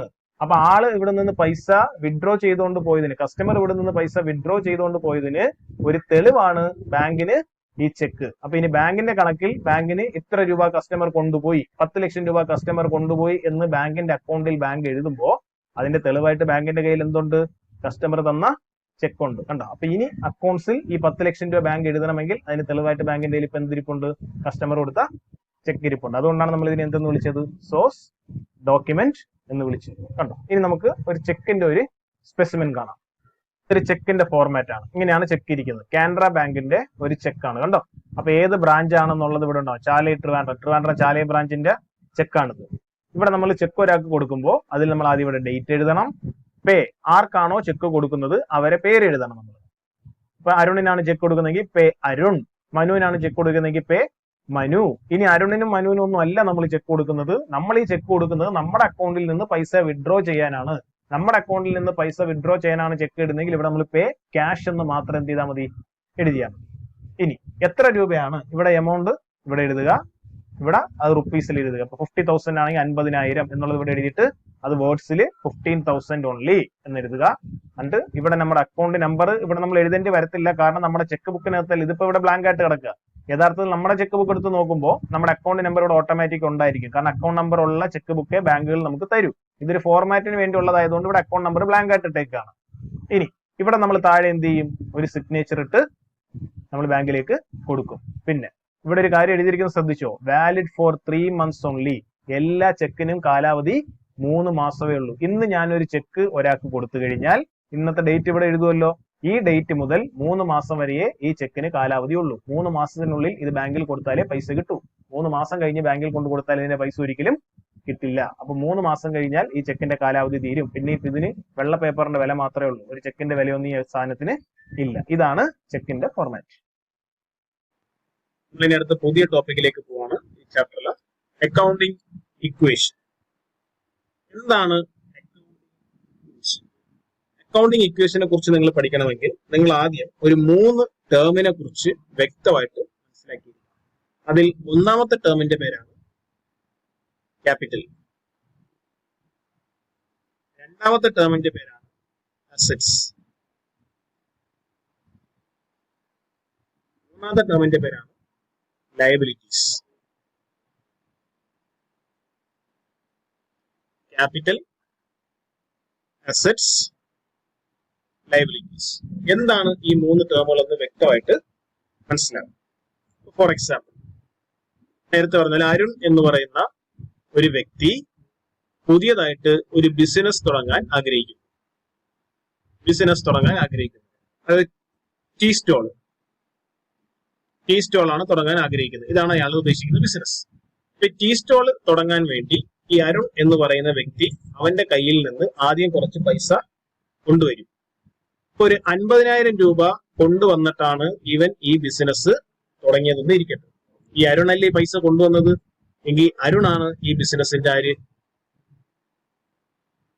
അരുണാണ് ഈ ബിസിനസിന്റെ ഓണർ. ഈ അരുൺ എന്ന് പറയുന്ന വ്യക്തി ഈ ബിസിനസിന്റെ ഓണറാണ്. അയാൾ 50,000 രൂപ ഈ ബിസിനസ്സിലേക്ക് കൊണ്ടുവന്നു. ഒരു ഓണർ ബിസിനസ് തുടങ്ങാൻ വേണ്ടി ബിസിനസ്സിലേക്ക് കൊണ്ടുവരുന്ന എമൗണ്ടിനെ വിളിക്കുന്ന പേരാണ് ക്യാപിറ്റൽ. ക്യാപിറ്റൽ എന്താന്ന് വെച്ച് കഴിഞ്ഞാൽ എമൗണ്ട് കോൺട്രിബ്യൂട്ടഡ് ബൈ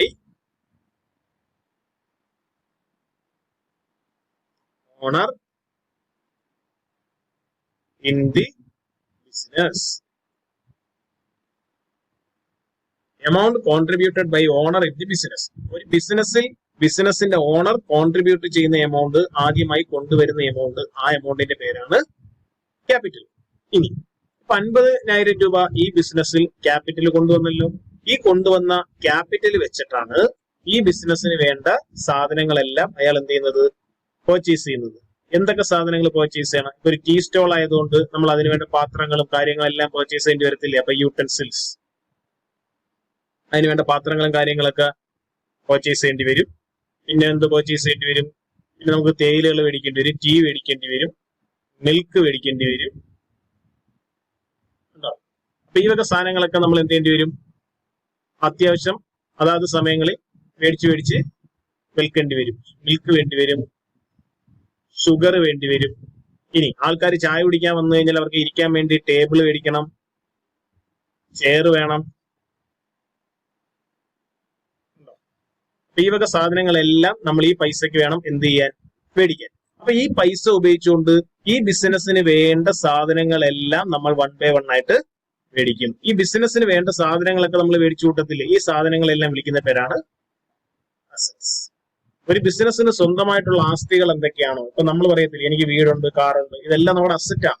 നമ്മുടെ സ്വന്തമായിട്ടുള്ള ആസ്തികളെ വിളിക്കുന്ന പേരാണ് അസറ്റ്. അപ്പൊ ബിസിനസിന്റെ ഓണർ കൊണ്ടുവന്ന പൈസ ഉപയോഗിച്ചുകൊണ്ട് ആ ബിസിനസ്സിൽ എന്ത് മേടിച്ചാലും അതിനെല്ലാം നമുക്ക് എന്തെന്ന് വിളിക്കാം? അസറ്റ് എന്ന് വിളിക്കാം. അസറ്റിന്റെ മീനിങ് എന്ത് പറയാം? Anything in business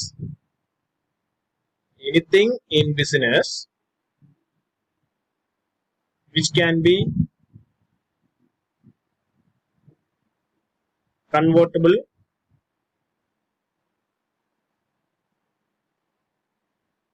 into cash. Anything in business which can be convertible into cash. അതായത് ബിസിനസ്സിനകത്തുള്ള എന്തൊരു സാധനത്തിനെയും നിങ്ങൾക്ക് അസറ്റ് എന്ന് വിളിക്കാം. പക്ഷെ കണ്ടീഷൻ ഇത്രയേ ഉള്ളൂ, which can be convertible into cash. അതിനെ നിങ്ങൾക്ക് പൈസയാക്കി മാറ്റാൻ പറ്റണം. ഇതിൽ ഏത് സാധനം വിറ്റാലും നമുക്ക് പൈസ കിട്ടില്ലേ? അങ്ങനെ പൈസയാക്കി മാറ്റാൻ പറ്റുന്ന എന്തൊരു ആസ്തി ബിസിനസ്സിൽ ഉണ്ടെങ്കിലും അതിനെല്ലാം വിളിക്കുന്ന പേരാണ് അസറ്റ്. അപ്പൊ ഓണർ ബിസിനസ്സിലേക്ക് കൊണ്ടുവരുന്ന പൈസ ഉപയോഗിച്ചിട്ട് ആ ബിസിനസ്സിന് വേണ്ട എന്ത് മേടിക്കും? അസറ്റുകൾ മേടിക്കും. ഇതാണ് രണ്ടാമത്തെ ഐറ്റം. എനിത്തിങ് ഇൻ ബിസിനസ്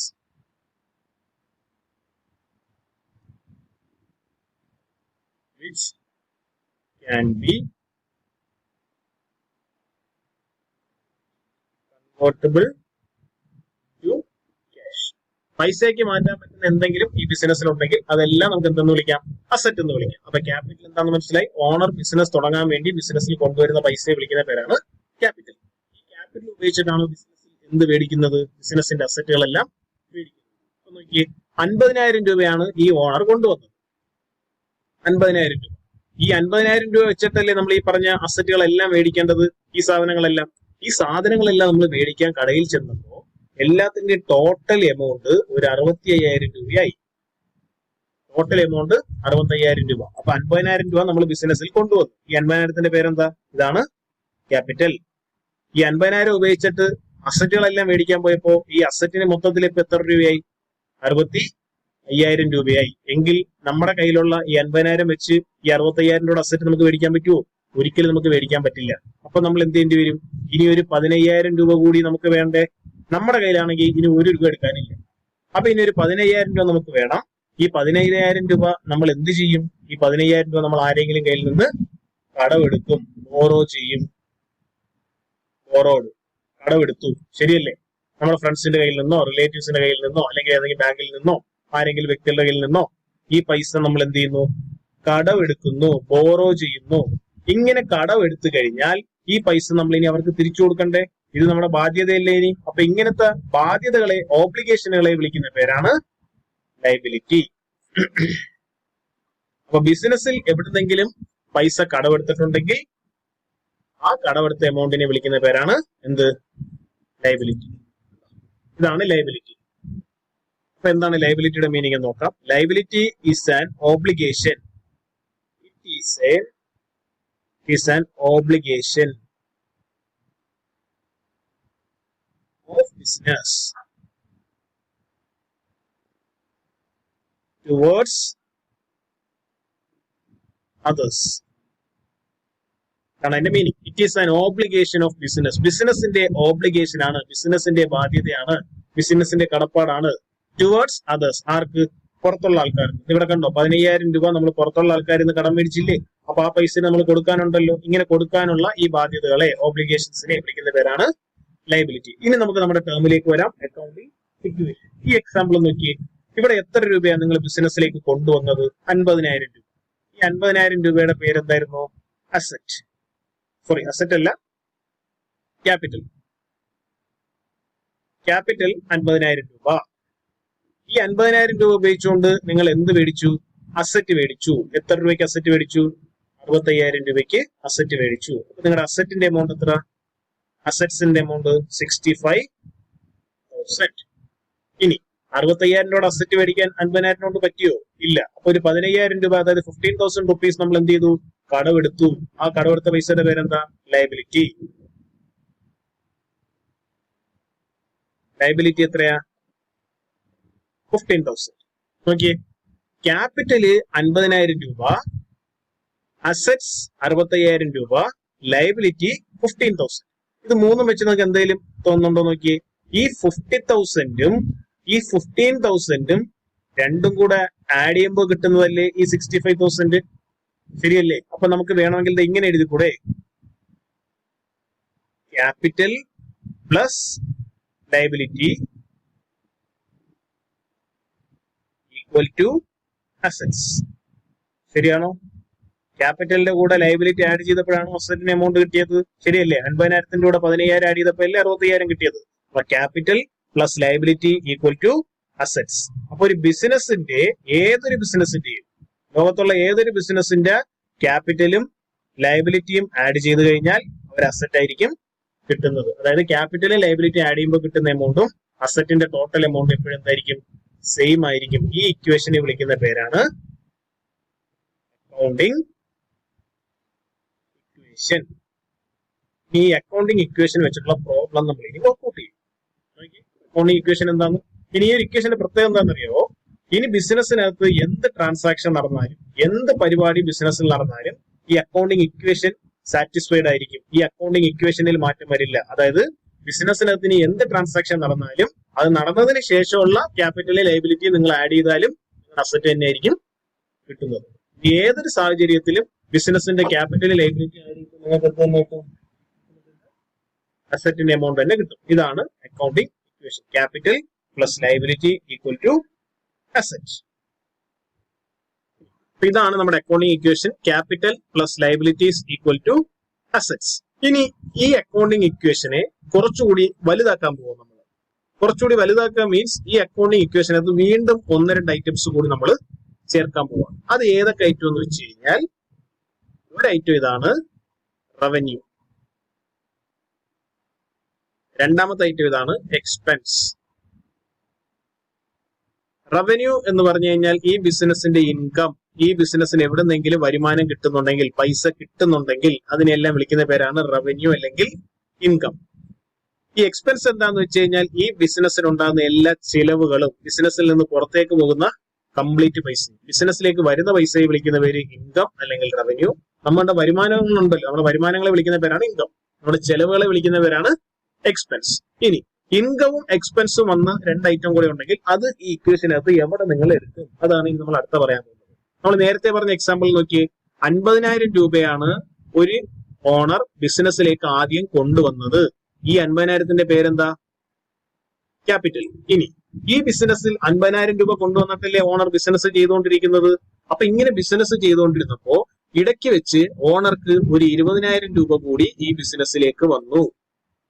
20,000 രൂപ കൂടി ഈ ബിസിനസ്സിലേക്ക് കിട്ടി. അപ്പൊ ആദ്യം എത്ര കൊണ്ടുവന്നു? 50,000 രൂപ. അപ്പൊ ഇവരെ ക്യാപിറ്റൽ എത്രയാണ്? 50,000 രൂപ. ഇപ്പൊ എത്ര കൂടെ ഈ ബിസിനസ്സിലേക്ക് വന്നു? 20,000 രൂപ. അപ്പൊ ഈ ബിസിനസിന്റെ ടോട്ടൽ എമൗണ്ട് എത്രയായി? 70,000 രൂപയല്ലേ ഈ ബിസിനസ്സിൽ വന്ന എമൗണ്ട്. ഈ 20,000ത്തിന്റെ പേരല്ലേ ഇൻകം ബിസിനസ്സിലേക്ക് വന്ന എമൗണ്ട്. കണ്ടോ? അപ്പൊ ബിസിനസ്സിൽ ഇൻകം വന്നു കഴിഞ്ഞാൽ അത് നമ്മുടെ ഏതിന്റെ കൂടെ കൂടും? നമ്മുടെ ക്യാപിറ്റലിന്റെ കൂടെ കൂടും. അപ്പൊ ഈ ക്യാപിറ്റലിന്റെ കൂടെ നമുക്ക് വേണമെങ്കിൽ ഏതും കൂടെ ആഡ് ചെയ്യാം? ഈ ഇൻകം കൂടി ആഡ് ചെയ്യാം. അപ്പൊ ഇനി ബിസിനസ് നടത്തിക്കൊണ്ടിരുന്നപ്പോ വീണ്ടും നമുക്ക് ഒരു 5,000 രൂപയുടെ ചെലവ് വന്നു. 5,000 രൂപയുടെ ചെലവ് വന്നു. ഇപ്പൊ നോക്കി, 50,000 രൂപ ബിസിനസ്സിൽ നമ്മൾ കൊണ്ടുവന്നു. 20,000 രൂപ വീണ്ടും ബിസിനസ്സിലേക്ക് ഇൻകം ആയിട്ട് വന്നപ്പോ മൊത്തത്തിൽ എത്ര രൂപയായി? 70,000 രൂപ.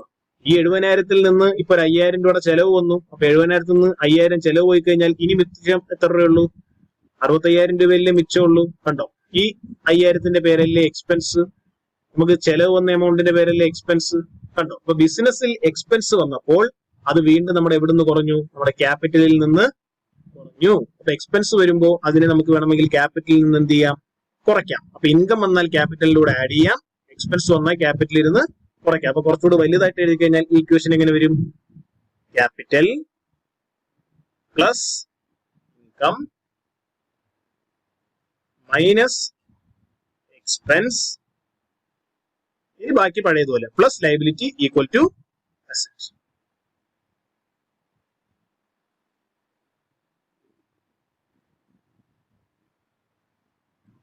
ഇതാണ് നമ്മുടെ അക്കൗണ്ടിങ് ഇക്വേഷൻ. കണ്ടോ? അപ്പൊ കുറച്ചുകൂടി ഡീറ്റെയിൽ ആയിട്ടുള്ള അക്കൗണ്ടിങ് ഇക്വേഷൻ. ഇനി നമുക്കിനി ഈ അക്കൗണ്ടിങ് ഇക്വേഷൻ വെച്ചിട്ടുള്ള ചെറിയ ചെറിയ പ്രോബ്ലംസ് വർക്ക്ഔട്ട് ചെയ്യണം.